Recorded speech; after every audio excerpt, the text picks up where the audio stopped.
Coming up, the Joplin police release the name of the victim killed in Monday's shooting. A line of thunderstorms is already causing trees down on roads and power outages. We'll have the latest from the Skywatch Weather Center. And Neosho rolls up its sleeves to help out a local blood drive. The 4 states' most watched news starts now. Good morning and welcome to the KOAM Morning News. It is 5 a.m. I'm Tanya Bach. We'll get to those stories in just a moment, but we've had quite a bit of rain move through the 4 states. Start with our power outages, Tanya, where right now it's going to be Ottawa and Delaware County in northeast Oklahoma and Craig. They're actually experiencing the most customer outages compared to what we're seeing in Newton, Neosho, McDonald, even Bourbon, Cherokee, and Crawford. So that's where we stand right now, power outage wise. And of course, it's the result of the strong storm system, not only bringing us very heavy rains, but also to high winds gusting up to 63, 65 miles per hour. There's a look at the rain as we speak right now. As this continues off to the east southeast, everything that's behind it, you will be done for the day. But let's get to those storm reports, including 63 miles per hour at Airport Drive at Joplin Regional Airport. Report of a tree down at Civil War Road and I-49 in Carthage. Missouri Department of Transportation is on the scene there, and also a tree down blocking a roadway on Highway FF just west of Highway 59. That was in Newton County. We do know that MoDOT on the scene on that one as well. Multiple storm reports from across the entire Midwest, and remember, not only the wind but also to the rain, bringing us flood advisories. Those are our counties that are in store for that, and that will include Bates, that will include Miami County, Henry County's in there for a sliver as well, because when we look up to the north right there, that's in the last 12 hours alone. We're looking at 2.5 to 3 inches of rain in a 12-hour time span as this thing is rolled through. Even as you get down to the central portion and even somewhat to the south, we're looking at 3/4 to an inch of rain. Also, too, it's made us very mild. We knew it was going to be warmer down to the south today. Not a huge discrepancy right now, about 4 degrees between Miami and, say, Iola, about 5 degrees right there, 66 compared to 61. But now we begin our warm-up after the rain's gone here about 6 a.m. And it's going to be a tad bit humid today. There it is, kicking out to the east. And then, yeah, we're going to shoot right up there. And so you factor in the humidity that's going to linger from this system. Even though it rolled in from the north, you know, usually that'll cool us off, but we're not going to get that until we get to Friday into Saturday. Well, I'm looking forward to a cool down. Tired of the heat and humidity. Got to get everybody's lights back on, too. Yeah. Oh, that'll be great. Thanks, Michael. Well, a Grove, Oklahoma woman is dead after a crash in Delaware County. Authorities say 68-year-old Donna Hill was driving west on County Road East 260, about 3.5 miles north of Grove. She attempted to turn south on State Highway 10 and was hit by a pickup. Hill was taken to the hospital where she was pronounced dead. The driver of the pickup was taken to the hospital in good condition. Authorities in Joplin released the name of a shooting victim killed on Monday. Police say that victim is 46-year-old Kenneth Matthews of Joplin. An autopsy for Matthews is scheduled for Friday. Authorities are not yet releasing the name of a second victim who was shot, but that victim remains in critical condition. The shooting happened just after 6 Monday near the intersection of 5th and Connor. Police say the suspect drove off after the shooting in a dark-colored vehicle. On Tuesday, a federal judge sentenced a man for shooting at officers during a chase in Jasper County. In October of 2020, officers in Carthage tried to pull over Raul Gonzalez Reyes of Stott City. The license on his truck was registered to a different vehicle. Authorities say he sped off and shot at officers who were chasing him. Court documents say he also shot at officers earlier that same day, but got away. The chase ended when he crashed his vehicle. Reyes is sentenced 24 years in prison. And authorities in Coffeyville, Kansas are investigating a homicide after a man is shot. On Monday, authorities responded to a call about a dead body inside a Coffeyville home. When police arrived, they found the body of 47-year-old Melvin Simpson Jr. of Coffeyville with a gunshot wound. They also arrested a man who was leaving the home as they arrived. That man has not yet been charged in this case. KOAM is partnering with Missouri TV stations that are owned by Gray Television for a series of polls on a variety of topics. The online surveys were conducted last week by Survey USA. Jordan Nobby reports on some questions about primary voting and general election preference. Results from the Survey USA election poll show 82% of the 2,175 poll respondents are registered to vote in Missouri. Almost 1,800 registered Missouri voters were asked how likely it is they will vote in the August primary election for U.S. Senate. 55% of them said certain to vote. 73% of respondents ages 65 and older are certain to vote. 41% of respondents ages 18 to 34 are certain to vote. More than 1,300 likely primary voters were asked if they will vote in the Republican or Democratic primary. 96% of Republicans plan on voting in the Republican primary, while 94% of Democrats said they will vote in the Democratic primary. Almost 1,900 voters were asked how much confidence they have votes cast in the primary election for U.S. Senate will be counted accurately. 36% said some confidence, 34% chose full confidence. You can visit our website for many more findings of this voting poll. Later in the show, we'll hear which Republican and Democrat candidates have more support right now. We'll also hear how much voters care about an endorsement from Donald Trump. And we'll have other polling results throughout the week. Well, a local nonprofit collected a valuable and necessary resource, blood. Community Blood Center hosted a blood drive at Rocketdyne Road Church of Christ in Neosho. The Blood Center is based out of Springfield and supplies blood to more than 40 hospitals in the 4 states. We come out in the public because we can't get them to come to the come to the centers because they work, life happens. So if we can make it as convenient for them, then they're more likely to come. Officials say every donation could save up to 3 lives. Well, no one likes doing dirty dishes, and believe me, I did them for about an hour last night. In fact, if we could produce a 5-course meal without dirty dishes, we probably would, but dirty dishes pose a number of problems besides more work. Problems like salmonella and norovirus germs. But today is No Dirty Dishes Day. A day not to worry about germs. So we've got a few suggestions for how to celebrate the occasion. Washing your dishes is actually a great way to reduce tension. So not only do you get clean dishes, but you get a more relaxed mind and body and better you.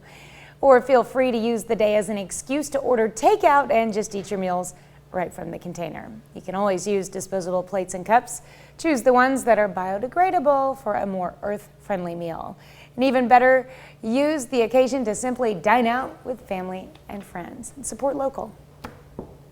Okay, I was just going to go with whatever you had planned. Just put it on paper plates. Sure. Cook in. I keep paper plates in my house. Sometimes they get used.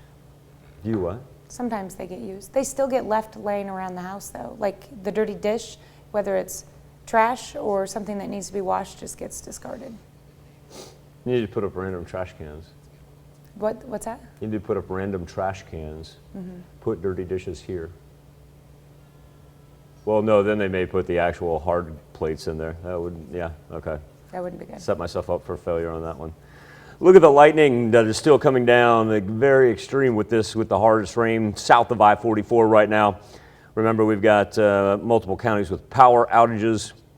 You may want to check on some fam and friends, especially in the Newton, Neosho, Cherokee, and Bourbon County area. And then down in northeast Oklahoma, we're actually getting the most outages out of Craig County and Ottawa County. As this thing continues to dive off, then we get a warm up as we're going to throw up some mid-80s today. It's going to be a tad bit humid.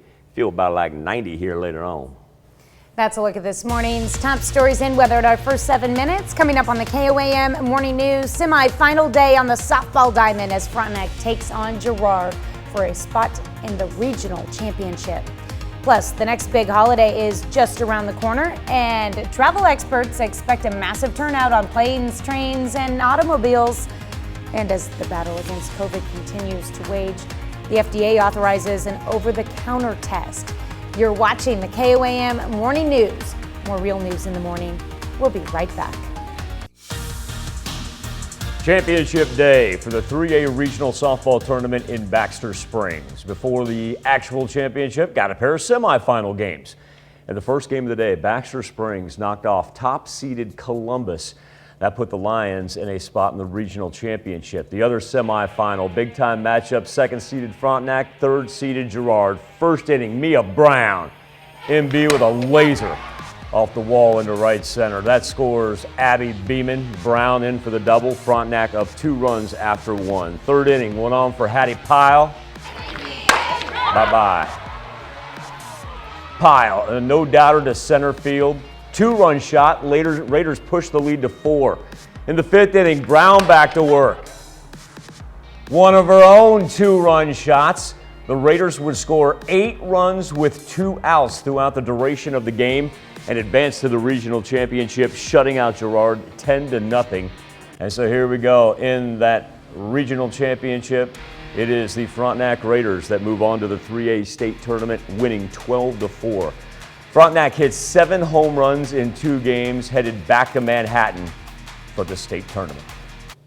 We wanted a little redemption from last season, and we knew coming in we had the squad to do it, and I'd be lying if I said, this whole season has been super successful for us, because it hasn't. We've had our bumps in the road, and, we've been waiting as a coaching staff for these kids to explode like they did today, and really figure out who they are as a team. I think we feel more confident, but it's still like we have kind of that underdog mentality, because we still are a young team with only 1 senior, and it's just having those younger girls step up and do their job. It's just really awesome. Tuesday was also championship night at the 3A Regional Baseball Tournament in Galena. This is going to come down to 2 teams, Frontenac and Columbus. Top 2 seeds in the bracket squaring off for the regional title. Winner moves on to Manhattan for the 3A state tourney next week.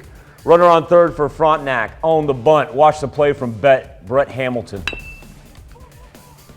Ho, ho, ho! Falling down, tosses it home. We are scoreless until the 4th. Now in the 4th, Colt Ungehauer pulls one down the line for Columbus. That brings Hamilton home from second. The Titans have the first run of the day. But look, Ungehauer heads up base running. It's like nobody's there. He takes third, and the next batter, Cole Miner, shoots one through the right-hand side. Ungehauer makes it in easily. Columbus goes up 2-0 headed into the 5th. Seth Stover, he was great on the mound for the Titans. Strikeout to end the top of the 5th. Columbus beats Frontenac 5-1. Titans headed to the state tournament for the first time in program history. It is wonderful. It's wonderful for me, but I am so happy for these kids and in the community and parents. They've helped so much, but these kids have done a great job and they deserve it. The whole motto this year was to finish every game, 1 game at a time. And these kids played their hearts out all year long and they finished, but we're not done yet. We're going to go state and we're going to represent our regional. Pittsburgh Purple Dragons, number 1 seed in their 5A regional bracket. Purple Dragons earning their spot in the regional championship by defeating KC Turner in the semifinals. So Pittsburgh turns right around to face St. Thomas Aquinas, a spot in the 5A state tournament on the line. Starting in the top of the 1st. Look at this, into right field for Aquinas, all the way to the wall. It's a 3-run double that clears the bases as the Saints take an early lead. Next in the bottom of the 5th, Webb Fern finds the gap for Pittsburgh. Out to right center. This is a 3-run double of his own. And just like that, Pittsburgh has come back to tie it up at 5. From there, it was all Aquinas, though. In the 7th, Ashton Larson gets a hold of one. Fly out to right as the Saints score the 7 final runs of the night. Aquinas takes a regional championship over Pittsburgh 12-5. Have 2 local softball teams still alive for state championships on the Missouri side, both in action in state quarterfinal action. We'll start in Class 1. Jasper hosting Miller, and the Eagles roll it 10-0, punching their ticket to the Final Four. Then in Class 2, Diamond at home against Cleaver as the Wildcats also go into the semifinals and doing it with a shutout of their own. Final score, 8-0. Still to come on the KOAM Morning News, Mexico hits its own grim milestone as the country officially registers 100,000 missing persons. And a check on our 7-day forecast when the KOAM Morning News returns. Does appear outside over 7th and Rangeline things are finally calming down, but we're not quite done with our thunderstorm activity on this Wednesday morning. Let's go down to the southern portion of southwest Missouri a little bit. Still holding on to Delaware County and northeast Oklahoma as well, and the rain continues to pile up. Multiple storm reports, including 60-mile-an-hour winds. Also, too, be careful out and about. Missouri Department of Transportation is working on several trees that are down around roads, but there could be additional ones that are going to be hard to spot pre-sunrise. We do know that one was down on I-49, another one down on Route FF. 60-mile-an-hour winds blowing throughout the Midwest with this storm system, and a flood advisory still in effect for portions of our far northern counties. That's going to include Miami, Bates, and a little bit of Henry County as well. In the last 12 hours, if you go up there into those northern portions, into that yellow area, and we're cruising into the 2-inch range right there. Some of it close to 3 inches, as a matter of fact. Joplin right now at about 3/4 of an inch, and then kind of tapering off as you get down to the south as far as our rain amounts go. Temperatures right now anywhere from, say about 67 and 68, way down to the south compared to the very low 60s in Iola and Nevada, sitting right there at 61. But by the time we get into the afternoon, here's where it gets a little interesting, because that humidity is going to play a factor. And so, say peak heating hours in between 3 and 6 p.m., we're going to be throwing up some heat index readings that are going to be in the 90 range, especially when you get down to the south. That will be where our warmer temperatures definitely heat up quickly. And then for Wednesday into Thursday, we're much more sporadic with our rainfall. We'll get a little bit in the morning hours, but it's not organized nor widespread. This is just kind of sprint through from west to east in the central portion. 7-day forecast, warm temperatures all the way into Friday night. That brings us the front that not only has rain, but also, since it dips in from the north, going to cool us down quite a bit. About a 20-degree difference there between Friday and Saturday. Mild temps on Sunday with sunshine, and then pretty seasonable next week. A little bit cooler than what we've had past couple of work weeks. And speaking of the past couple of coming weeks, well, summer kicks off in a couple of weeks, and that's the subject of our KOAM News Now Instapoll and the KOAM News Now Facebook page. AAA expects many Americans to hit the road and the skies over the upcoming holiday weekend. Jake's Care Alexis shows us how this Memorial Day could be one of the busiest since the pandemic. If you haven't already locked in your travel plans, you're going to want to do it as soon as possible because the number of expected Memorial Day travelers is driving up costs. A new report from AAA predicts a huge Memorial Day travel weekend. Nearly 3 million more Americans are set to travel compared to last Memorial Day, and they'll be driving, flying, taking trains, and boarding buses. Travel is up across the board, and every single mode of transportation is seeing increases that we haven't seen since before the pandemic. And so even like, for example, air travel is getting up to those pre-pandemic levels, pretty close to what we were seeing before. Here's some of the top spots people are visiting. AAA says places like Orlando, Seattle, Miami, and Vegas will see a lot of visitors. And all those travelers are making it more expensive. Airfare and hotels are up this year. It'll actually cost less to rent a car, but high gas prices mean driving still won't be cheap. It's costing you a little bit more. For example, when you're driving this year, it's going to cost you about $23 more to fill up your tank than it did last year. Airfare is going to be a little bit above $100 for a plane ticket than what we were seeing last year. The amount of people flying this Memorial Day expected to be the highest in at least 3 years. AAA says more people are choosing to fly to avoid high gas prices. Our question for you this morning, what are you doing for Memorial Day? We've got driving, flying, staying home, or no plans. You can let us know by going to KOAMNewsNow.com/vote or our Facebook page, KOAM News Now. We'll be back with Health Watch next. Tapping Health Watch this morning as COVID-19 cases are trending up in all but 3 U.S. states. The FDA has authorized a new first-of-its-kind over-the-counter COVID-19 test. Also on Tuesday, the agency gave the green light for boosters in kids 5 to 11. Mandy Gaither has more in today's Health Minute.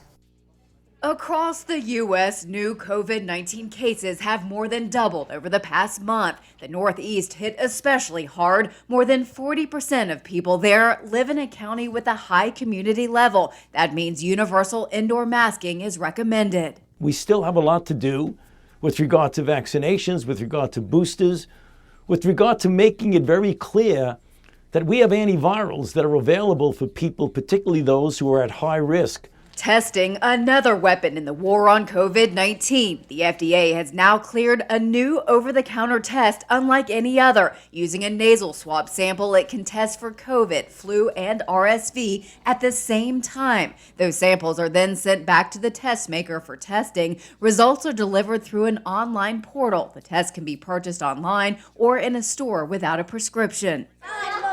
Meanwhile, the American Academy of Pediatrics reports new COVID-19 cases among U.S. kids is up for the 5th week in a row. On Tuesday, the FDA gave emergency use authorization for a booster dose of the Pfizer COVID-19 vaccine for children 5 to 11 at least 5 months after their initial series of shots. The company says a third vaccine dose raised Omicron-fighting antibodies by 36 times in this age group. The CDC also updated guidance for those traveling within the U.S.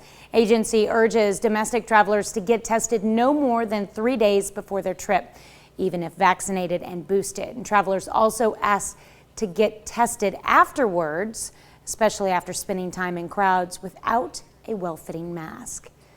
Well, the Food and Drug Administration rejects a generic antidepressant as a COVID-19 treatment. Emergency use authorization was submitted by a University of Minnesota Medical School researcher late last year. The doctor said fluoxetine, used for people with obsessive compulsive disorder, might help ease inflammation caused by the virus. However, the FDA officials say they did not find enough evidence to show the drug would help prevent hospitalization or severe disease. Primary trial was performed on patients in Brazil. Let's look at some of today's top health stories. You're watching the KOAM Morning News.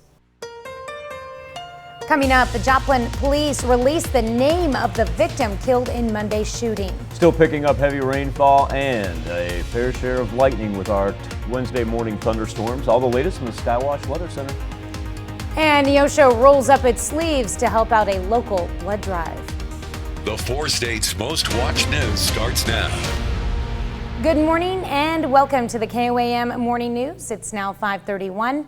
I'm Tanya Bach. We'll get to those stories in just a moment, but first, let's go to Michael Hayslip. Now, the nice thing is we're just about done with the heavy rain, the thunder, and the lightning that we've had overnight. Let's go down to the southern portion of southwest Missouri. We see a little bit of it making its way up toward Greenfield.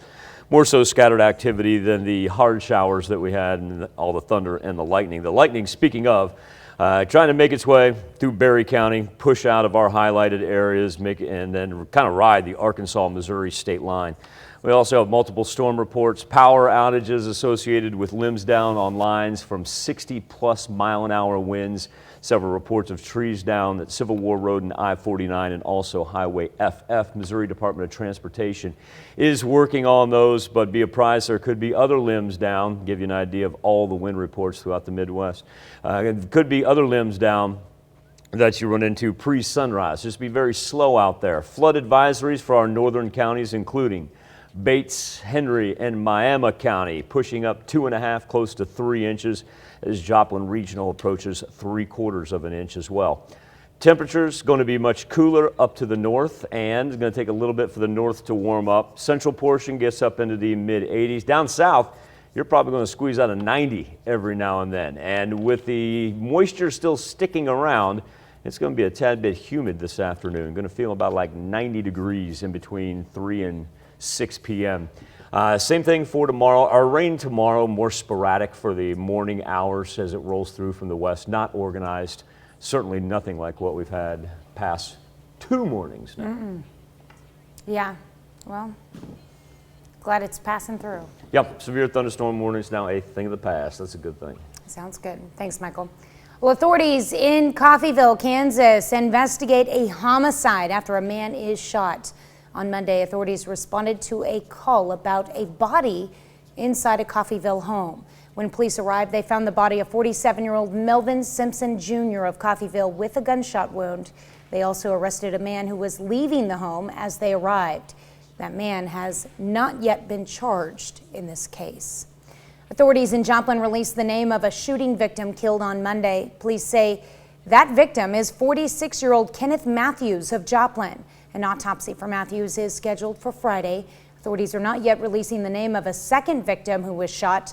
That victim remains in critical condition. Shooting happened just after 6 Monday near the intersection of 5th and Connor. Police say the suspect drove off after the shooting in a dark-colored vehicle. KOAM is partnering with Missouri TV stations owned by Gray Television for a series of polls on a variety of topics. The online surveys were conducted last week by Survey USA. Now, this first poll about the upcoming election asked voters which candidate they would vote for right now and if they cared about a Trump endorsement. 642 likely Republican voters were asked by the Survey USA election poll, does the endorsement of a candidate by former President Donald Trump make you more likely to vote for the endorsed candidate, less likely, or it makes no difference either way? 57% of those respondents chose more likely. 61% of the female respondents are more likely to vote for a candidate, while 53% of male respondents are more likely. 64% of respondents ages 18 to 34 are more likely, and 54% of respondents ages 65 and older are more likely to vote for a candidate. The poll found former Missouri Governor Eric Greitens is a leading candidate among Republicans, and Lucas Kunce is leading among Democrats, although no single candidate has a majority of support at this point. More than 1,400 respondents were asked if the November election for U.S. Senate were today, and these were the only candidates on the ballot, who would you vote for? 42% of the more than 1,400 likely November voters responded they would vote for Republican Eric Greitens. 36% would vote for Democrat Lucas Kunce. 46% of the male respondents said they would vote for Greitens, compared to 38% of female respondents choosing Greitens. 47% of respondents ages 65 and older would vote for the former governor, compared to 39% of respondents ages 18 to 34. Or you can visit our website for many more details of this voting poll. And later today, we'll see results from polls asking Missourians about the economy, Russia, the coronavirus, and Roe v. Wade. Then we'll have more poll results throughout the week. Be sure to tune in here on the Morning News. On Tuesday, a local nonprofit collected a valuable and necessary resource, blood. Community Blood Center hosted a blood drive at Rocketdyne Road Church of Christ in Neosho. Blood Center is based out of Springfield and supplies blood to more than 40 hospitals in the 4 states. We need at least 250 units of blood every day because we supply 40 hospitals, southern Missouri, Kansas, and Arkansas. And there's people every day that have to have blood to stay alive. And we have to have volunteers to give, and only about 5% of the population actually give blood.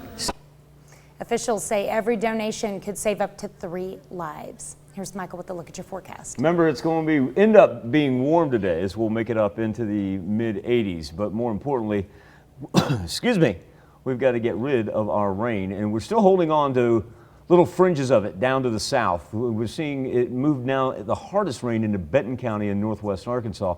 But yeah, we still got a pretty good line there from the state line up through McDonald County, and then kind of veering east toward Cassville. A little bit backfilling into portions of Ottawa and Delaware, and then we're trying, I want to emphasize trying to pick back up to the west, albeit certainly nothing like what we had overnight. But there we are in between Howard and Fredonia. Everybody else just going to have to tolerate overcast skies and try to dry out. Look at these rain totals. That's from the past 12 hours. Get up to the north right there. We had 2.5 inches of rainfall in our northern counties. Well, this morning we're discussing Memorial Day travel plans, and experts say if you haven't locked in your Memorial Day travel plans yet, wait no more. According to AAA, nearly 3 million more Americans plan to hit the road and the skies compared to last Memorial Day. Not only will travel numbers be up, but so will the cost of travel. Airfare and hotel expenses are up, but it will cost you less to rent a car if you plan to drive to your destination. Of course, high gas prices could offset any money you save from car rental fees. But like every Memorial Day travelers and homebound alike, they have options for how they choose to celebrate the day. I didn't know car rentals were down. I thought last couple stories we'd done on that was how expensive they were too. Yeah, so that kind of surprised me. Our question for you this morning, what are you doing for Memorial Day? Early results, Tanya, have 73% of people staying home. 27% say they have no plans. So far, we don't have anybody really departing the 4 states, whether it be via car or by plane. Huh. Interesting. Well, I guess we'll see if that changes throughout the morning. It will. It's already changed. 67% now staying home. Surely 33% no plans. some of our viewers are actually leaving and going somewhere for Memorial Day. I have a feeling that yes, there's somebody out there watching that is going somewhere. I feel confident in saying that. In fact, I am exclusively reporting that from the Skywatch Weather Center that one of our viewers is taking a Memorial Day trip. Yeah, we can assume that's Tim, happening. can we put that on the bottom line, please? That I'm exclusively reporting that. Thank you, sir. That's why he's an incomparable director. All right. Well, that's a look at today's top news stories coming up this half hour on the KOAM Morning News. Sweden and Finland both make a push for NATO entry, but Turkey has other plans. Plus, we've got a heartwarming story on the half shell of a Russian tortoise who runs away from home only to return 200 days later. You don't want to miss that. You're watching the KOAM Morning News. More real news in the morning. We'll be right back. Topping World Watch, Russia's war on Ukraine is pushing both Sweden and Finland into the protective arms of NATO. But just hours after Sweden announced its historic decision to seek NATO membership, Turkey's president said he will not vote to approve the new bids. The decision to admit new NATO states requires the unanimous decision of all 30 members. Nick Robertson has more. Well, the President and Prime Minister both saying very clearly that Finland should join NATO. That's their recommendation. They called it an historic move. They said that it was because of Russia, but their move is not aimed at Russia. This is purely about Finland's defense. The next move is for the Parliament here in Finland Monday, possibly into Tuesday, to discuss and then vote on this proposition by the government.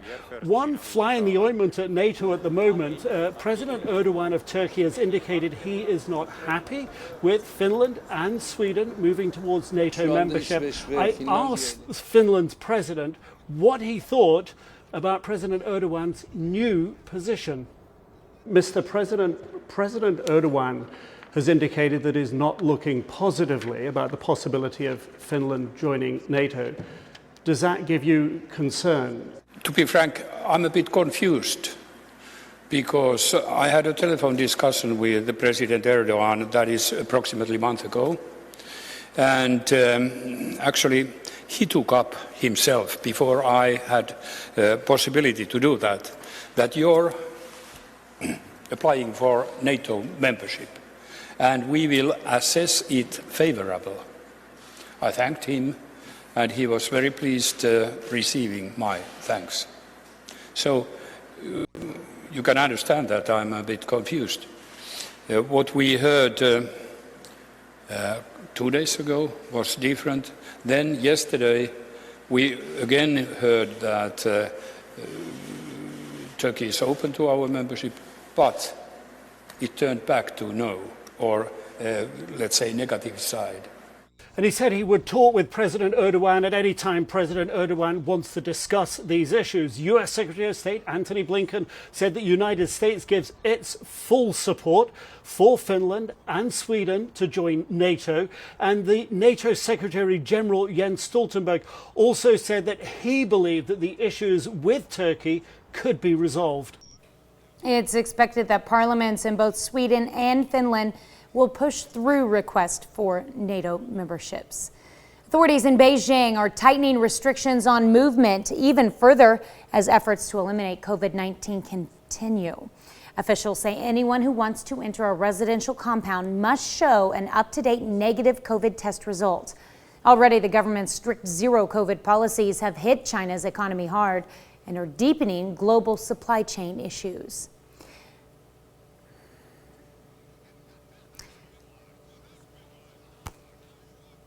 There's been a lot of registered disappearances happening in Mexico since 1964. It's a dark landmark, but the United Nations says the true number is probably much higher, considering so many disappearances go unreported. Many of the missing are victims of organized crime, but the people responsible are rarely punished. Family members left behind say the Mexican government is not doing enough to find their loved ones, calling them indifferent when they get reports of missing people. Advocacy groups are calling for action and urging officials to make this a priority. Well, here's a story for the grandparents out there. Well, sort of. A couple from India takes legal action against their son and daughter-in-law for staying childless. Sadhana and Sanjeev Prasad from Hardawar filed a petition seeking about $643,000 in damages. They said their 35-year-old son and his 31-year-old wife either have to have a child within the next year or pay compensation. According to a petition, the Prasads say they spent around $257,000 raising their son, and they believe they deserve a grandchild. Procedural hearing on the case is scheduled for Tuesday. Wow. That's a look at some of your biggest headlines from around the world. We'll be right back with the news you need to know before you head out the door. Here's a check of today's top headlines, the news you need to know before you head out the door. A Grove, Oklahoma woman is dead after a crash in Delaware County. Authorities say 68-year-old Donna Hill was driving west on County Road East 260, about 3.5 miles north of Grove. She attempted to turn south on State Highway 10 and was hit by a pickup. Hill was taken to the hospital, where she was pronounced dead. The driver of the pickup was taken to the hospital in good condition. Authorities in Joplin released the name of a victim killed during a shooting on Monday. Police say that victim is 46-year-old Kenneth Matthews of Joplin. An autopsy for Matthews is scheduled for Friday. Authorities are not yet releasing the name of a second victim who was shot. That victim remains in critical condition. The shooting happened just after 6 p.m. Monday near the intersection of 5th and Connor. Police say the suspect drove off after the shooting in a dark-colored vehicle. A top Kansas government attorney argues congressional redistricting is naturally political, and the Kansas Supreme Court should not try to decide when partisanship goes too far. Justice Dan Biles chastised Kansas Solicitor General Brant Lau for making the comment, saying it was equivalent to saying boys will be boys. The state Supreme Court heard arguments in the state's appeal of a lower court ruling striking down a Republican congressional redistricting law, though it's unclear when they will give their ruling. Downtown Joplin Alliance takes time to clean up the downtown area. The group is doing projects like picking up trash, raking, pulling weeds, and laying down mulch. All the work is volunteer-based, and the group meets to do work in the community twice a month. That's a check of today's top headlines, the news you need to know before you head out the door. I want to point out that we do have flood advisories throughout the course of our Wednesday for Bates, Henry, sliver of Henry, and Miami counties. Also, too, holding on to just a little bit of rain. Thunderstorm activity luckily has moved out to the far west, taking that lightning with it. Not a whole lot behind it, but you do see the icons representing the different storm reports from overnight. Those include 60-mile-an-hour winds, taking trees down not only on power lines, but also had a couple road blockages. Missouri Department of Transportation already on those. Later on this afternoon, going to feel about like 90 as the humidity hangs around. Warm Thursday as well. Still looking at that cold front from Friday into Saturday. Be back with more KOAM Morning News right after this. Well, we all know why the chicken crossed the road, but how about a reptile in Ohio? Turtle in Avon Lake fled his home and was gone for more than half a year before being returned to his owners. Jordan Vanderburge tells us about the sweet reunion, more than 200 days in the making. Meet Tiny Tim. If nothing else, know this. He has places to go and things to see. So get the out of his way. He's not yet a teenager, but a rebellious reptile. He's a little traveler. He loves going everywhere. All the same. There's always somewhere else he's got to be. Vanessa Baker met Tiny Tim on her 4th birthday, and together they've celebrated every birthday since. Well, now he's the size of my 15-year-old hand, so. It didn't take Tiny Tim long to become a member of the family. Most people that know me know I have a tortoise. Despite doing everything he could to run, walk, away from them. All 10 years that we've had him, he's like, I'm trying to get out of there. One day last fall, after years of planning and plotting, Tiny Tim made his move. Who loses a turtle? There was a pint-sized hole in his outdoor enclosure. This was his moment. This was his shell shank. With a lost dog, there's kind of a protocol with that. With a lost tortoise, it's all about who lives near us. The family posted to Facebook and posted his mugshot on flyers. This was out all over the neighborhood. Weeks went by, then months. Winter came, winter left, and Tiny Tim was 3 shells to the wind. Didn't hear anybody seeing him or anything, so it's kind of lost hope for sure. We didn't think we'd find him, really, because it was winter and snow and everything. And Snow eventually gave way to spring. And 223 days after his great escape, the four-legged fugitive passed by the home of Clayton Johnson. It was moving pretty fast for a tortoise. Clayton isn't just any 12-year-old. The future herpetologist, I'm a reptile enthusiast, knew without a doubt that Tiny Tim belonged to someone. The Bakers were shell-shocked. Right when he posted it, within 5 minutes, several people are calling us. somehow he made it across there, and then he ended up by the school over there. In 7 months, Tiny Tim made it about a mile, played Frogger in traffic, and was looking for love in all the wrong places. It was just really heartwarming. I've never really had an experience like this, so it was really nice to get him back to where it belongs. The Bakers are beyond grateful for Clayton's keen eye, and now know they can't let Tiny Tim out of their sights again. And he'll try to scratch your hands. Russian tortoises can live up to 50 years, giving Tiny Tim plenty of time to try again. He's always going places. I have to keep a better leash on that turtle. Well, the Bakers say Tiny Tim was unscathed and healthy when he came back. We'll be back with another look at your forecast after this. Creeping one step closer to being done with our thunderstorm activity. Then we get ready for a big midweek warm-up. We'll have the latest coming up when we return right after this. Coming up, Joplin police released the name of the victim in Monday's shooting. As rain gets ready to depart out to the east, we're going to check out if we have any backfill on it. We'll have the latest from the Skywatch Weather Center. And the Neosho community comes out to help with a local blood drive. The four states' most watched news starts now. Good morning and welcome to the KOAM Morning News. It's now 6 a.m. I'm Tanya Block. We'll get to those stories in just a moment, but first, let's go to Michael Hayslip. Tanya, as our rain gets ready to leave southwest Missouri, we're still holding on to just a little bit of it down, especially south of I-44 through Berry County and then into Benton County in northwest Arkansas. Starting to pay attention to this one over here that's now picking up in between Fredonia and Independence. Now, we don't have any lightning involved with that one, but it's just one of those that sporadically popped up. We just need a little bit of a break coming off of all the hard rain that we had last night. With that being said, we also have, remember, multiple storm reports, 65-mile-an-hour winds registered with power lines down. Still trying to get the power on, especially in northeast Oklahoma and portions of Craig and Delaware, as well as Ottawa County. We're getting much, much better throughout southwest Missouri and southeast Kansas as far as those numbers improving with each and every minute, but it was widespread. Now we've got a new storm report coming out of the far northwestern county.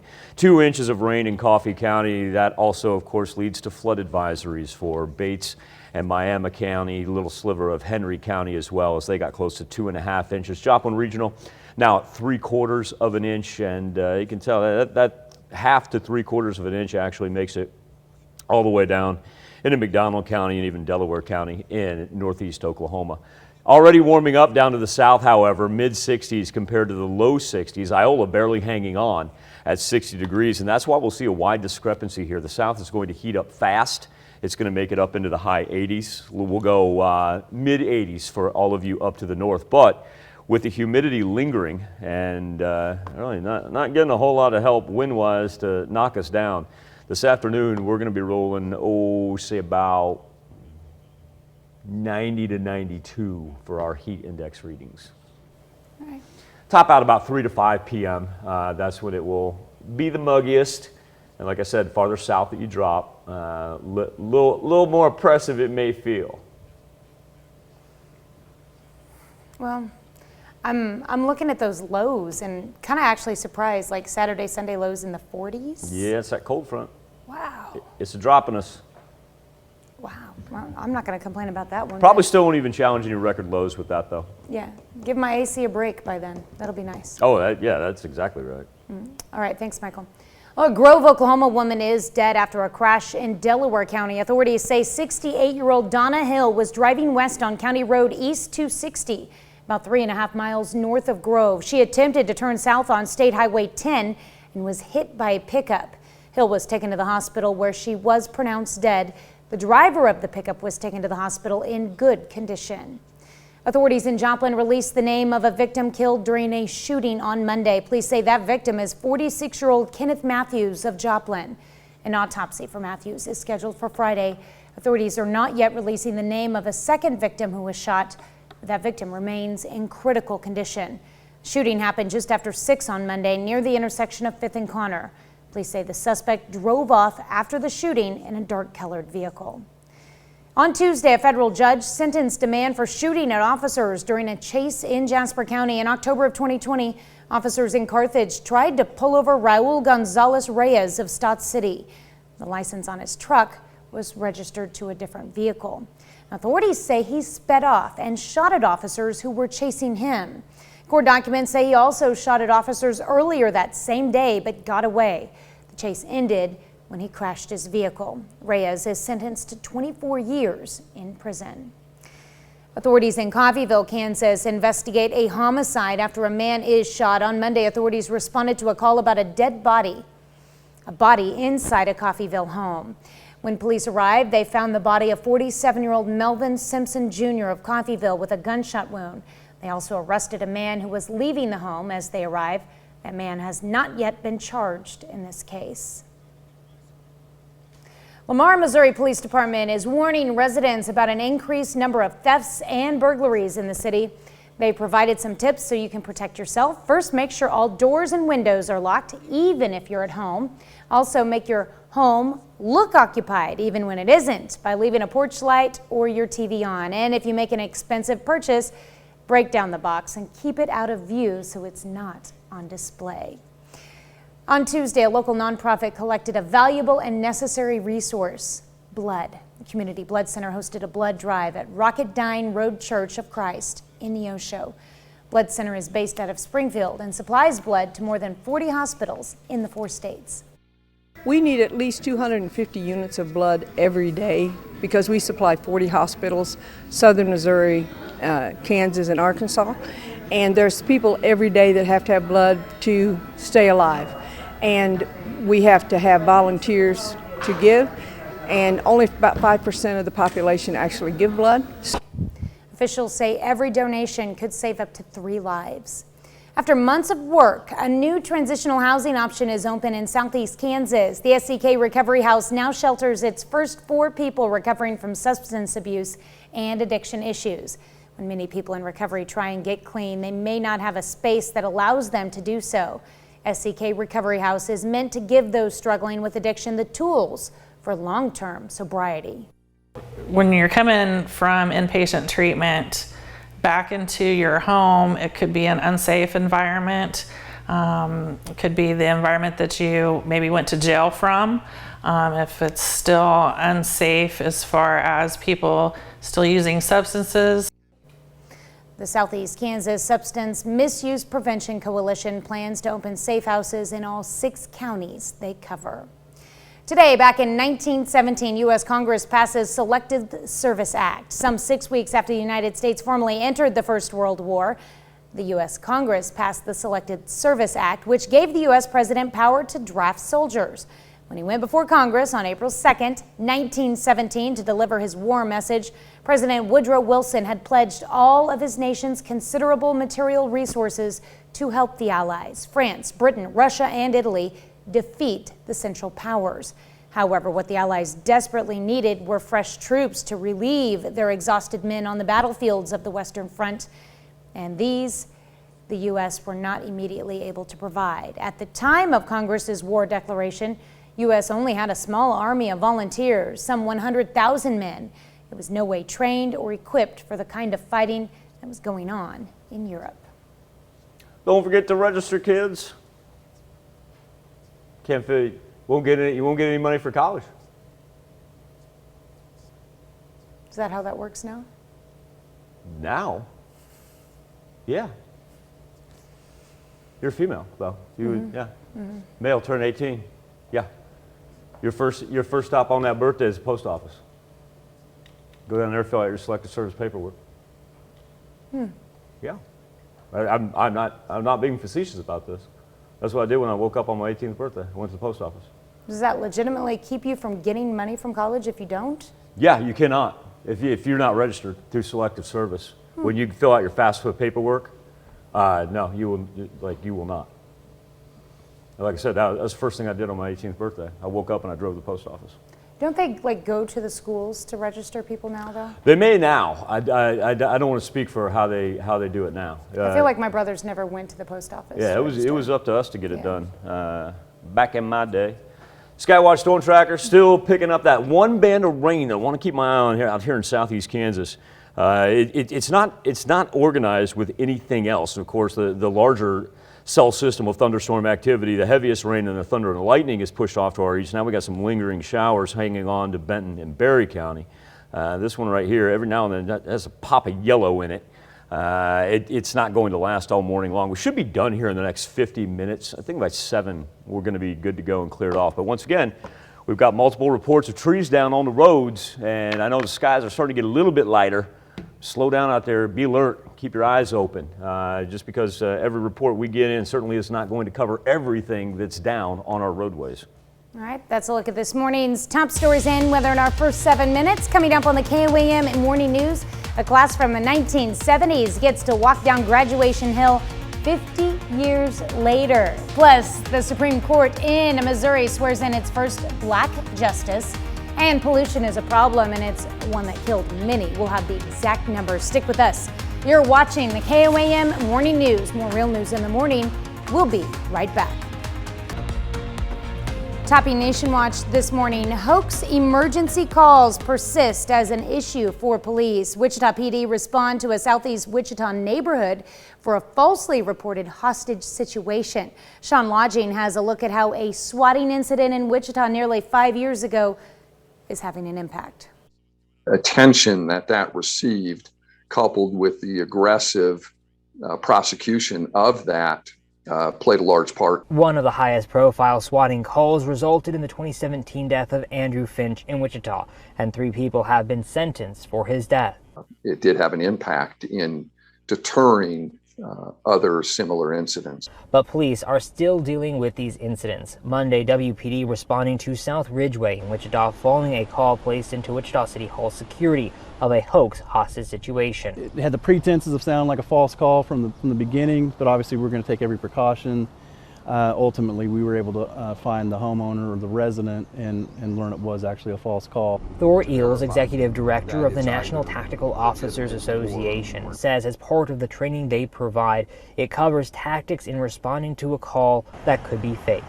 In determining the validity of this type of call for service lies with the communication centers, your dispatchers, your 911 operators, as well as your patrol officers and or deputies that are your first responders. Thor says a lot of the focus for those first officers on scene is comparing and contrasting the information that was from the call and what they're actually hearing and seeing in person. True hostage situation like we might see in Hollywood or on TV are very, very, very rare. Thor says, too, the suspects behind these calls often think technology will hide them, but that's often what will help track them down. Precipitating a response that, endangers a lot of lives. Wichita police now have a swatting alert form that people can fill out if they think they might be the target of a hoax call. It provides information to Sedgwick County Emergency Communication that dispatchers pass on to first responders, depending on the nature of the call. Well, the first black woman to serve as a judge on the Missouri Supreme Court was sworn in on Tuesday. Judge Robin Ransom was selected by the governor of Missouri after the Honorable Laura Stith retired in March of 2021. Ransom was a member of the Missouri Eastern District Court of Appeals. She was appointed in 2019 and previously served in the St. Louis County Prosecuting Attorney's Office and the St. Louis County Public Defender's Office. That's a look at today's top national stories. We'll be right back. It's a day 50 years in the making at Kansas University. Graduates walked down the hill to the stadium for their commencement ceremony. The class of 1972 had to forego that tradition because of bad weather. Now they've reclaimed it. Chris Ketz has their story. There you go. 1, 2, 3. For retired teacher Connie Pewitt, this day was 50 years in the making. Was walking down the hill everything you thought it would be? It was actually more than I thought it would be. Like many in this line from Sunday, she graduated in 1972, but because of bad weather on graduation day, everything was moved inside to Allen Fieldhouse, so there was no walk down the hill to the stadium, like generations of KU grads have done before. it is the tradition at KU to walk through the campanile and, down the hill to graduation. It wasn't just the class of 72, the class of 1970 never got to walk down the hill either. So when the KU Alumni Association began planning 50-year class reunions, the university said yes, allowing those graduates the chance to finally walk on Sunday with the class of 2022. And for Connie, who has spent the last 50 years watching her husband, her son, her daughter, and her daughter-in-law walk down the KU hill, this was a big deal. And it was just after walking through, I wasn't sure what to expect, walking down the hill, because I was always on the other side on the lawn cheering on family members. It was like it really went too fast, except it took forever to get all of these graduates down the hill. So it was awesome. About 60 graduates joined the class of 2022 to walk down the hill. Updated look at the Skywatch Storm Tracker. Still holding on to shower activity in Berry County down into Benton County, but the hardest of the thunderstorm activity now moving all the way through central Missouri. On the backside of it, this one's just been lingering kind of around here in Montgomery County, making its way toward Parsons along Highway 400. Once again, that is just some shower activity. That is nothing thunderstorm related, but remember of our watches and warnings, we do have flood advisories lasting until 7:15. The expiration time on these has not been extended, so that's a good thing, but that is for Miami, Bates, and Henry County up to our far north. When we talk about our temperatures, we're going to have a pretty wide discrepancy here as far as what we see down to the south compared to the north, especially now that we're just a couple minutes past sunrise. So even though it's just 7 degrees, right, or 8 degrees, I should say, if you want to go from Veneta to Iola, the warm-up down to the south, along and south of I-44, even where it's still raining, the warm-up down to the south is going to happen very, very quickly compared to what we'll see up to the north. Well, it'll be more of a slow move into the 70s by the noon hour. We're going to see consistent 80s for the central and southern portion by the noon hour, and then top out in the high 80s compared to, say, mid-80s. But the big factor is really going to be our humidity, because what that's going to do is make it feel about 90 to 92 for this afternoon. Now, we do have a little sporadic rain that wants to come in on Thursday, work from west to east. Not looking at anything severe. It's hardly organized at all, and that'll be out of here during the afternoon hours. Don't let that dissuade any of your plans. Staying warm all the way until Friday, and then remember, Friday is when we do have that pretty large cold front that's going to drop in. It'll begin with some thunder and lightning for Friday night, carry us into Saturday morning, and then our temperatures drop some 20 to 25 degrees. It's going to be a mild weekend, almost chilly, if you will, since we're getting used to the 80s, and here we are backing down to the 60s for Saturday and Sunday. Then we're looking at pretty mild and seasonable temps beginning on Monday and carrying us through the middle of next week. We'll be back with more KOAM Morning News right after this. Topping Health Watch this morning, mental health treatment is in huge demand in recent years, especially for conditions like anxiety and depression. And finding a therapist or counselor can be a process. Danya Bacchus has more on how to start your search and what to look for in a doctor.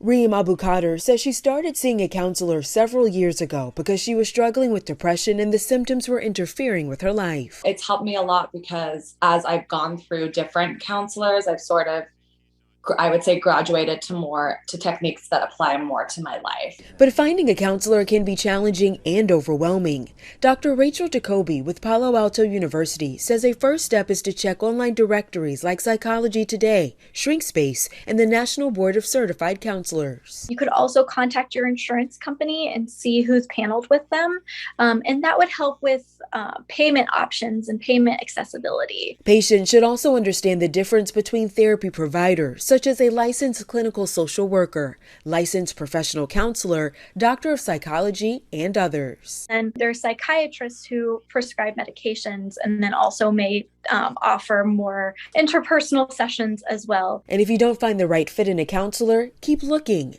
Once you start counseling, Dr. Jacoby says set clear goals. For example, if you're dealing with anxiety. Your counselor will be able to help you identify goals within navigating your anxiety. And then not only only that, they will be able to support you along the way as you work to reach your goal. Now I'm more trying to focus on enhanced self-regulation techniques that take into account the nervous system and just mindfulness. That's helping me now because I think it's a life skill. Reem is now pursuing a doctorate in health education, focusing on mental health so she can help others. Danya Backus, CBS News, Los Angeles. It's important to ask about cost of care before starting treatment. Some health insurances will cover a portion of the cost, but ask if your insurance will cover the provider you pick. Pollution led to 9 million deaths in 2019, and that's according to a new report published in The Lancet. That's equivalent to 1 in 6 deaths worldwide. Air pollution was the most significant concern, accounting for 75% of the deaths, followed by toxic chemical pollution. Let's look at some of today's top health stories. You're watching the KOAM Morning News. Coming up, Joplin police released the name of the victim in Monday's shooting. Somehow, some way, the intersection already dry. Thank goodness the thunderstorms are a thing of the past. Now we concentrate on the heat from the Skywatch Weather Center. And the Neosho community comes out to help with a local blood drive. The 4 states' most watched news starts now. Good morning and welcome to the KOAM Morning News. It is 6:28. I'm Tanya Bach. We'll get to those stories in just a moment, but first, let's go to Michael Hayslip. Thunderstorms over, scattered rainfall, trying to hang on just a little bit. Here we are right here in the central portion of the 4 states. We just took that shot of 7th and range line. You can see we got a little bit impending there trying to make its way. We'll remove the satellite coverage, but the nice thing is this is not the torrential rain nor the thunder or the lightning that we had overnight. With that being said, with the amount of rain that we got, we still do have flood advisories in effect for Miami, Bates, and Henry counties in the far, far north. Here is 7th and range line. Let's pan over here and get an idea about what we're picking up for the sunrise. This is what I love about this camera. Look at that, Tanya, all that torrential rain. And that's just about dry down there.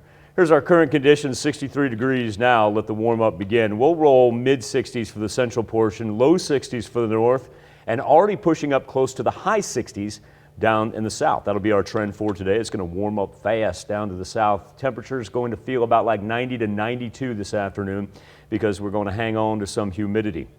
Now that we've pretty much dispatched the severe stuff, we will have a little sporadic rain bring us Thursday morning, but you'll notice this is not organized. This is a quick hitter, rolls right through right there. Central portion, not widespread one bit. Don't have to worry about those huge accumulation numbers. Tanya, we got close to 3 inches of rain, northern portion of the 4 states. Joplin Regional Airport, 3/4 of an inch in the last 12 hours alone. Wow. Got definitely some changes coming with temperatures. Really lucked out there with our flood advisories being limited to just 3 counties in the north with the amount that we picked up. Not so much the amounts that we picked up, how quickly we picked them up. All right, we'll keep an eye on that for sure. Thanks, Michael. Well, authorities in Joplin released the name of a victim killed during a shooting on Monday. Police say that victim is 46-year-old Kenneth Matthews of Joplin. An autopsy for Matthews is scheduled for Friday. Authorities are not yet releasing the name of a second victim who was shot. That victim remains in critical condition. The shooting happened just after 6 on Monday near the intersection of 5th and Connor. Police say the suspect drove off after the shooting in a dark-colored vehicle. A Grove, Oklahoma woman is dead after a crash in Delaware County. Authorities say 68-year-old Donna Hill was driving west on County Road East 260th, about 3.5 miles north of Grove. Troopers say she attempted to turn south on State Highway 10 and was hit by a pickup. Hill was taken to the hospital where she was pronounced dead. The driver of the pickup was taken to the hospital in good condition. On Tuesday, a federal judge sentenced a man for shooting at officers during a chase in Jasper County. In October of 2020, officers in Carthage tried to pull over Raul Gonzalez Reyes of Stott City. The license on his truck was registered to a different vehicle. Authorities say he sped off and shot at officers who were chasing him. Court documents say he also shot at officers earlier that same day but got away. The chase ended when he crashed his vehicle. Reyes is sentenced to 24 years in prison. And authorities in Coffeyville, Kansas investigate a homicide after a man is shot. On Monday, authorities responded to a tip about a body inside a Coffeyville home. When police arrived, they found the body of 47-year-old Melvin Simpson Jr. of Coffeyville with a gunshot wound. They also arrested a man who was leaving the home as they arrived. That man has not yet been charged in this case. Top Kansas government attorney argues congressional redistricting is naturally political and the Kansas Supreme Court should not try to decide when partisanship goes too far. Justice Dan Biles chastised Kansas Solicitor General Brant Lau for making the comment, saying it was equivalent to saying boys will be boys. State Supreme Court heard arguments in the state's appeal of a lower court ruling striking down a Republican congressional redistricting law. Now it's unclear when they will give their ruling. Southeast Kansans struggle with addiction now. They now have a safe place to get clean. The SEK Recovery House in Iola is now open, and it's part of a Southeast Kansas Substance Misuse Prevention Coalition. KOAM's Bronte Saratsky tells us how the new transitional housing center aims to bring long-term solutions to substance abuse in the region. For those suffering from substance abuse, breaking the cycle of addiction can be an everyday battle. But a Southeast Kansas coalition is working to help those people find recovery. When you're coming from inpatient treatment back into your home, it could be an unsafe environment. It could be the environment that you maybe went to jail from. If it's still unsafe as far as people still using substances or not just having a good recovery support network at home, our house here is meant to alleviate some of that, some of the barriers to attaining recovery and long-term sobriety. That house is now known as the SEK Recovery House, and on Tuesday celebrated an official opening. The project started as an idea back in October, and now 7 months later is a reality. We work with our residents to help them obtain employment and transition into more permanent housing.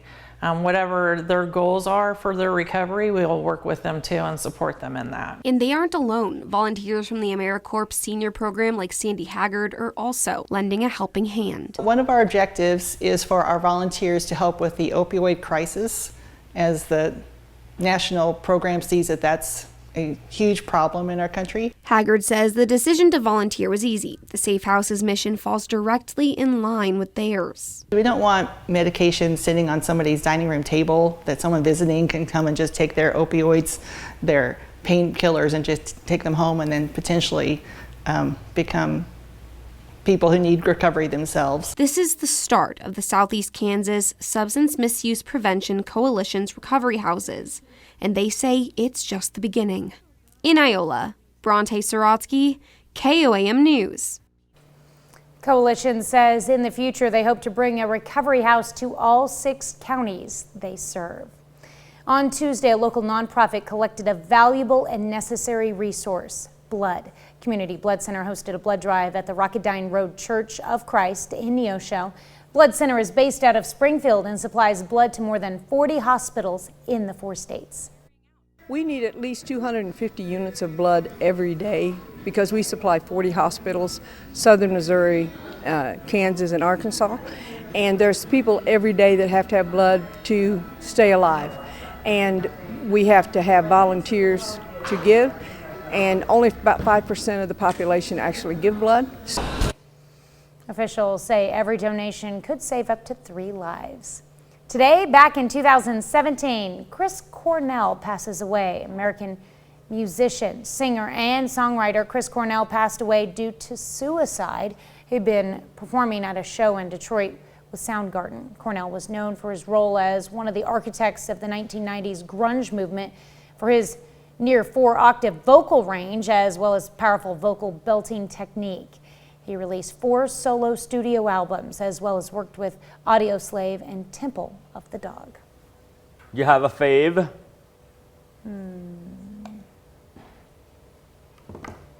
I'll go with Blow Up the Outside World. That's a banger. That is a straight banger. I didn't listen to a lot of Chris Cornell music. Wow, no Soundgarden? No, not really. I mean, I'm aware of them, obviously, but I didn't really listen to a lot of them.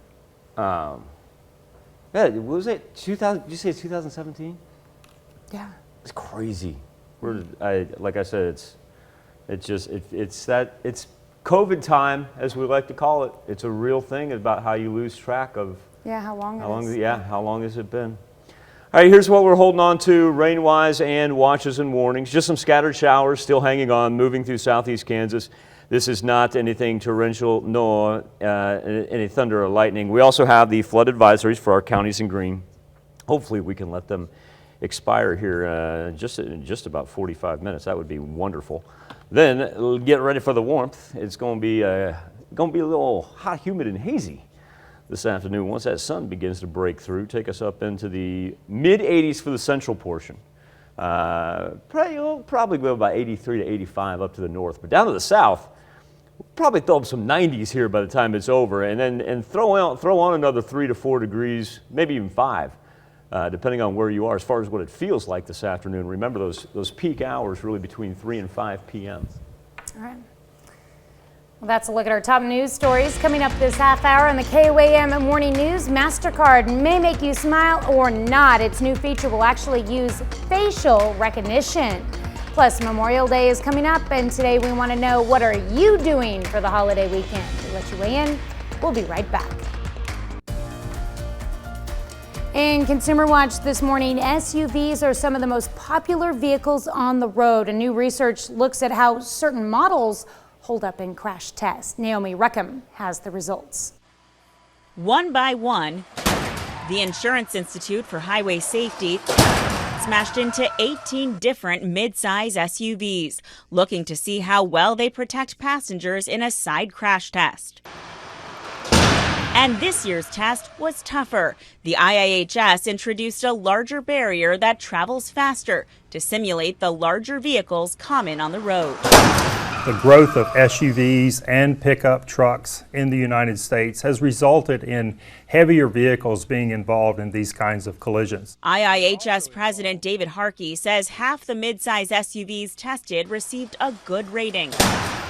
The rest came in at acceptable or marginal. The results are much better than recent testing on 20 different small SUVs. Only one received a good rating. Do you feel confident that car makers can and will make changes based on these results? We are confident in the auto industry and that they will respond to this new test. There's no doubt that they can do it.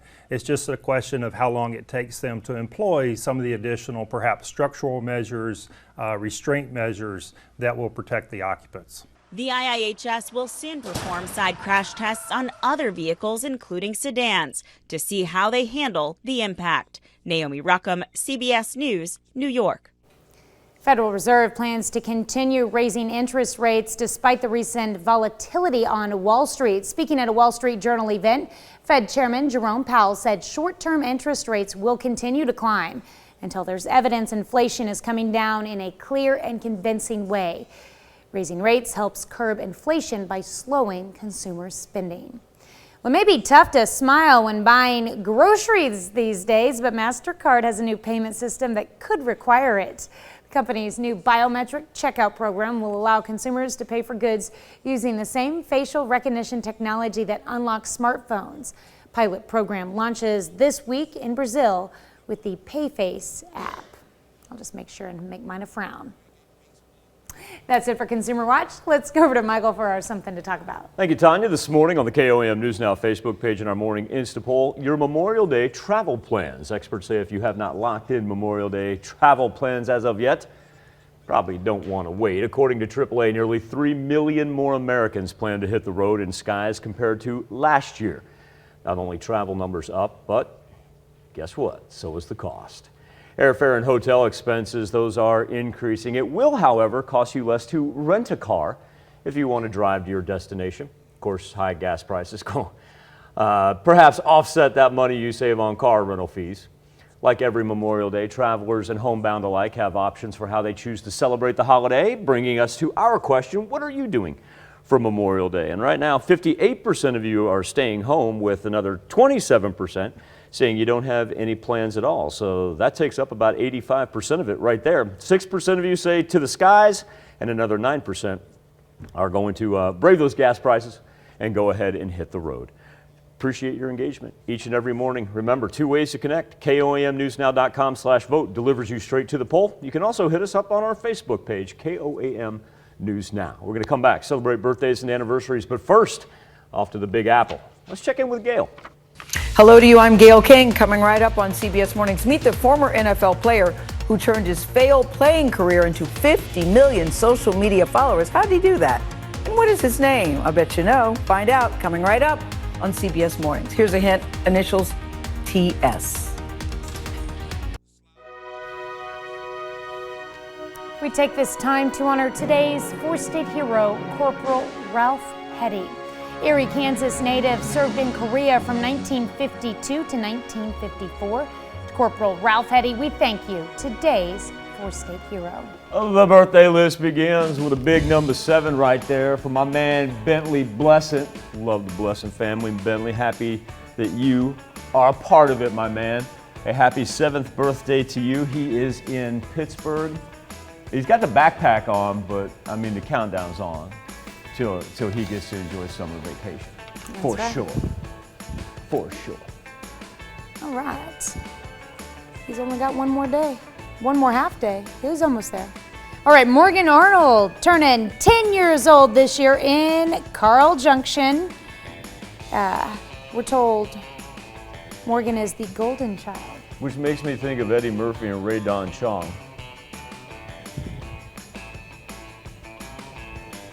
Okay. Here he is, pictured with a Lego Star Wars Imperial Walker. It's the AT-AT. Mm-hmm. It's a pretty cool Lego set. That is pretty cool. Took a minute to build that thing. Mm-hmm. Oh! They're not my girls, but when I see them on the list, I go, my girls! So, Alana Tenley and Ella Sullivan are members of the Frontenac softball team. You were sub-state regional champion, Frontenac softball team. Sullivans are headed off to Manhattan to play for a softball state championship. But more importantly, at least today, don't tell Coach Cassie I said that more importantly. At least today, the important aspect is they are celebrating their 15th birthday. Girls, it has just been a pleasure to get to know you. And Bill and Aaron, you know that, I hope you guys know that we love you as well. And a very happy birthday to the triplets there in the NAC. All right, well, let's keep it in the NAC. Brianna Bunn turning sweet 16 today. What a great picture there, Brianna. In Frontenac with love from Granny, Papa, and the whole family. Couldn't get out of here without a golden birthday now, could we? Well, we got one. Caden Barber, he is celebrating his 18th on this May the 18th. That is one heck of a backdrop you've got there, Caden. A very happy birthday to you, my man. I hope you enjoy your day. Recent Pittsburgh High School graduate last Saturday. Congratulations, Caden. And Savannah Pritchett turning 29 years old in Uniontown. Happy birthday to Savannah. This dude seems to make the list every year. I have petitioned, but somehow, some way, because I had a question about Canadian drummers and whether they were eligible to make our birthday list, but somehow, some way, he finds his way on each and every year. Larry, we know we love you. You know we love you. A very happy birthday. And what a great picture, right? That is Larry just rocking out. That is tremendous. He is in armor. All right, happy birthday, Larry. And a happy birthday to Sherry Nida, celebrating in Miami, Oklahoma. That's a pretty picture, too. Look at that. The Nida household going at it for the holidays. Kathy Swathwood, speaking of, beautiful holiday picture as well. Kathy Swathwood, a very happy birthday to you. She is in Columbus. Let's give Christine Robinson a screen to her own. I think she deserves it because she is celebrating her 65th birthday. Miss Christine, I want you to have a marvelous Wednesday birthday as well. A happy birthday and happy anniversary to all on this May the 18th. That's where you can send them into birthdays at KOAMTV.com. You can also go to our website at KOAMNewsNow.com. Now here's Tanya Bach with a very important birthday announcement. That's right. You can be a part of the KOAM Birthday Club. All you have to do is go to our website and sign up. And once you do, you'll get special deals from local businesses. Go to KOAMnewsnow.com and sign up for the KOAM Birthday Club today. Coming up, when the KOAM Morning News transitions over to Fox 14, I want Congress to answer Fermi's paradox. Well, they're getting closer. They had a hearing on UFOs. The first time in more than 50 years they've done this. It may seem straight out of a science fiction movie, but there's actually a legitimate reason that Congress people want to get this done. And we'll explain when we transition over to the KOAM Morning News on Fox 14. We'll be back with more KOAM Morning News right after this. Here's a check of today's top headlines, the news you need to know before you head out the door. A Grove, Oklahoma woman is dead after a crash in Delaware County. Authorities say 68-year-old Donna Hill was driving west on County Road East 260, about 3.5 miles north of Grove. She attempted to turn south on State Highway 10 and was hit by a pickup. Hill was taken to the hospital where she was pronounced dead. The driver of the pickup was taken to the hospital in good condition. Authorities in Joplin released the name of a victim killed during a shooting on Monday. Police say that victim is 46-year-old Kenneth Matthews of Joplin. An autopsy for Matthews is scheduled for Friday. Authorities are not yet releasing the name of a second victim who was shot, but that victim remains in critical condition. Shooting happened just after 6 p.m. Monday near the intersection of 5th and Connor. Police say the suspect drove off after the shooting in a dark-colored vehicle. Top Kansas government attorney argues congressional redistricting is naturally political, and the Kansas Supreme Court should not try to decide when partisanship goes too far. Justice Dan Biles chastised Kansas Solicitor General Brant Lau for making the comment, saying it was equivalent to saying boys will be boys. The state Supreme Court heard arguments in the state's appeal of a lower court ruling striking down a Republican congressional redistricting law, though it's unclear when they will give their ruling. And the Downtown Joplin Alliance takes time to clean up the downtown area. The group is doing projects like picking up trash, raking, pulling weeds, and laying down mulch. All the work is volunteer-based, and the group meets to work in the community twice a month. That's a check of today's top headlines, the news you need to know before you head out the door. A little light scattered rain still holding on right there, working its way from Labette into Cherokee County. Done in southwest Missouri. This thing will break up here in, say, next 15-20 minutes. So we're just about done. Temperatures right now already up into the 60s, mid-60s.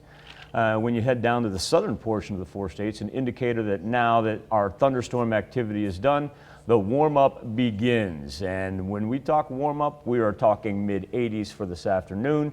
We are also talking a heat index reading of anywhere from 90 to 92. Be very careful when you're outside for extended periods of time, particularly in between that 3 to 5 time frame for this afternoon and this evening. All right.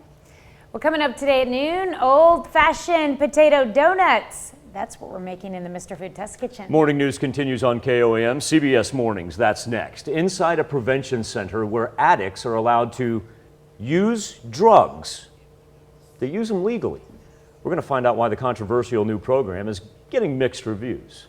Or you can switch on over with us on Fox 14, where your only local morning news continues. And this morning, Sherry Nelson from the K-State Extension Office stops by to talk about 4-H. Also, in Arizona City finds a way to beat the heat with its own pavement. And remember, the latest on the UFO congressional hearings. Once again, I consolidate Fermi's paradox. If they're out there, where are they? That wraps it up for this Wednesday edition. Stay cool outside today. Most importantly, be safe. We'll do this all again tomorrow morning. And we're going to do it again today at noon.